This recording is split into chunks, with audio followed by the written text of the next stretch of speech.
I've always been fascinated by the idea of honour, not the abstract kind written in dusty books, but the way it shaped lives and deaths. Imagine a world where two men, often friends or neighbours, could settle serious disputes with pistols or swords at dawn, where insults weren't just spoken, but answered with deadly force. This was the world of the duel, a ritual both feared and revered. Our character for this story is Charles, a young officer in the 19th century British Army. He grew up knowing that an insult to his name was more than just words. It was a challenge to his very existence. To refuse a duel was to lose everything: respect, reputation, even livelihoods. But how did it come to be that society accepted such violent ways of settling disputes? And how did the dangerous custom finally fall out of favour? That's what we'll explore today. In the 17th and 18th centuries, society's idea of honour was bound tightly to personal courage and social standing. For gentlemen like Charles, honour was a form of currency. Lose it and you lost your place in society. Insults, accusations of cowardice, or slights against family could not be ignored. The only way to restore one's honour was by showing courage, often with a duel. Duelling had its roots in medieval judicial combat.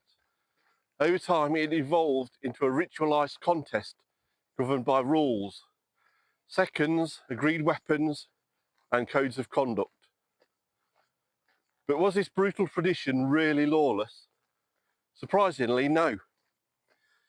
While officially illegal in England, duelling was widely tolerated amongst the upper classes and military. Why? Because the law itself was intertwined with ideas of masculinity, class, and order. In many ways, a duel was seen as a more civilised alternative to blood feuds or mob violence. But what were the rules?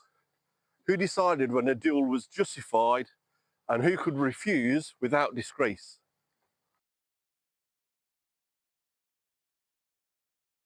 By the 18th century, the rules of duelling had been formalised in manuals like the Irish Code Duello of 1777. This set out a strict process.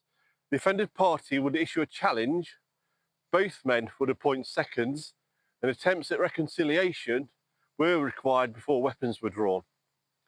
The seconds' role was crucial. They negotiated terms, ensured fairness, and even tried to prevent violence if possible. But the duel was no simple fight. It was a performance, a ritual that communicated social values of bravery, respect, and honour. Charles would have known that to refuse a challenge was to admit cowardice, possibly ruining his career. But duels weren't just personal. They enforced social hierarchies and norms. Commoners who fought duels risked harsher consequences. For gentlemen, it was a matter of pride and survival. Yet this created a paradox. While duels were illegal, they were culturally essential. How did the legal system deal with this?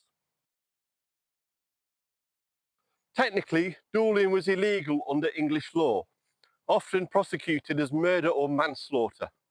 But juries rarely convicted duellists, especially among the upper classes. The legal system was reluctant to punish what it saw as a gentleman's code. Charles might have witnessed the aftermath of a duel, the victor exonerated, the loser wounded or dead, but no one held criminally responsible. This tolerance reflected social realities. The elite protected their own. It was part of a wider system where status could shield you from the full force of the law. But public opinion slowly shifted. Newspapers sensationalised fatal duels, and reformers called for stricter enforcement. By the mid-19th century, duelling was increasingly seen as barbaric and anachronistic. So how did the tradition finally die out? Charles's grandson might have lived in a very different Britain. By the late 19th century, duelling was almost extinct. A mix of factors contributed to this decline. The rise of the modern police and courts enforcing law more consistently, changing the idea about masculinity and honour. Courage could be shown in other ways. The expansion of the press, which publicised duels as reckless and shameful, and the professionalisation of the military, which forbade duelling amongst officers. One famous duel in 1840 between two members of Parliament, James Stuart and Sir George Rushout, made headlines and public outrage.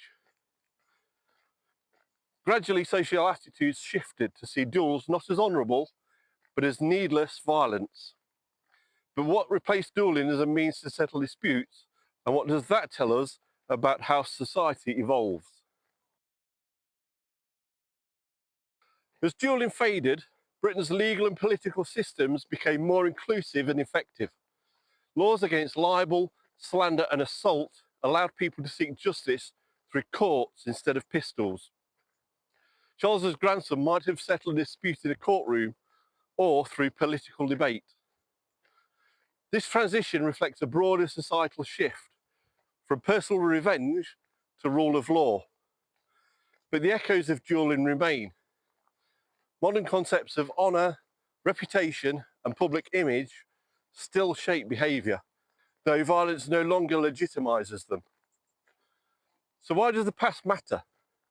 Why remember a practice so alien and brutal by today's standards? The duel was a product of its time, a time when society rules were harsh and personal honour mattered more than life itself. For Charles and men like him, a duel was a way to prove they belonged, to defend family and reputation. Today we look back and wonder how anyone thought this was okay, to risk death over a word.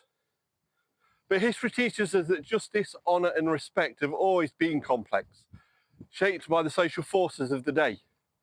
And as we face our own struggles over reputation and power, maybe we should ask ourselves, how do we settle our disputes today, and what would future generations think of us? Thank you for walking a little further down the road of Britain's past with me. The story winds on in episodes like this. Until then, take care and I'll see you soon.